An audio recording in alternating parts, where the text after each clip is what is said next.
Assalamualaikum anak-anak. Di sini Bu Merti akan memperlihatkan kepada kalian tentang pelestarian hewan dan tumbuhan. Di sini ada contoh beberapa pelestarian hewan dan tumbuhan, pelestarian ex situ dan in situ. Di sini adalah contoh pelestarian ex situ, di mana di sini ada contoh rehabilitasi terhadap hewan yang pernah ditangkap dari alam atau jenisnya. Di sini ada Taman Nasional Bukit 30 Jambi. Nah, itu adalah contoh rehabilitasi. Di sini banyak sekali hewan-hewan, salah satunya ada binturong. Kemudian kalian juga bisa lihat kuskus, landak, apalagi di situ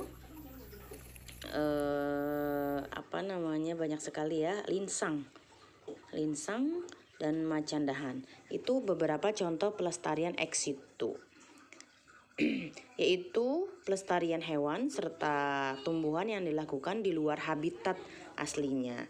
Jadi pelestarian itu dibagi menjadi dua, pelestarian ex situ dan pelestarian in situ. Kalian juga bisa melihat musang atau musang air, kemudian musang belang, murai batu, elang. Di situ adalah contoh-contoh hewan yang ada di 30 Jambi.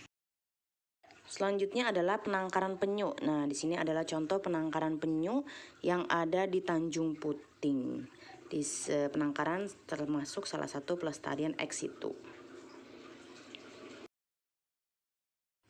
Selanjutnya ada budidaya tumbuhan yang dilakukan di kebun botani. Nah, di sini adalah contoh kebun botani. Kebun botani ini membudidayakan berbagai jenis tumbuhan yang mempunyai nilai ekonomis atau ilmu pengetahuan. Nah, di situ ada Taman Botani Sukorambi. Nah, jadi budidaya tumbuhan atau kebun botani termasuk salah satu pelestarian ex situ.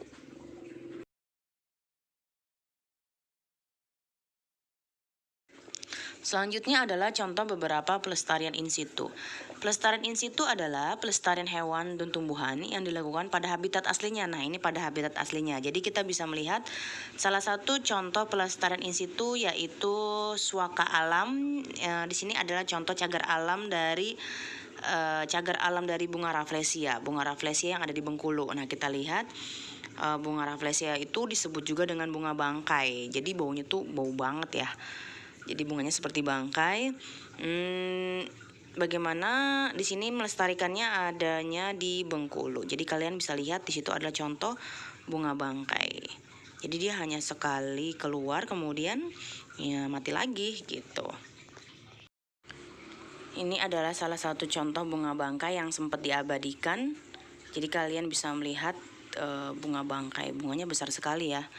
Ini bunganya cukup besar untuk melihatnya dan baunya juga lumayan agak bau, makanya disebut bunga rafflesia atau bunga bangkai. Nah, selanjutnya masih di pelestarian in situ yaitu tentang suaka margasatwa. Suaka margasatwa adalah cagar alam yang digunakan untuk melindungi hewan-hewan yang hidup di dalamnya. Nah, di sini ada contoh tentang suaka margasatwa yang ada di Pulau Komodo di Nusa Tenggara Timur. Di Sydney yang paling utama adalah untuk melindungi komodo. Jadi yang paling utama itu melindungi komodo, tetapi ada juga beberapa hewan yang dilindungi di Suaka Margasatwa Pulau Komodo. Dan yang terakhir adalah kawasan pelestarian alam. Di sini contohnya adalah Taman Nasional Waikambas. Nah, Taman Nasional Waikambas itu untuk melindungi ekosistem gajah dan badak, tapi lebih dominannya ke gajah ya. Jadi di sini lebih dominannya ke gajah, tapi ada juga beberapa hewan yang bisa dilindungi seperti tabir, beruang madu, tapir, kemudian beberapa hewan lainnya. Itulah beberapa jenis pelestarian hewan dan tumbuhan yang harus kita ketahui, bahwa pelestarian hewan dan tumbuhan itu dibagi menjadi dua, yaitu pelestarian ex situ dan pelestarian in situ. Terima kasih anak-anak. Assalamualaikum warahmatullahi wabarakatuh.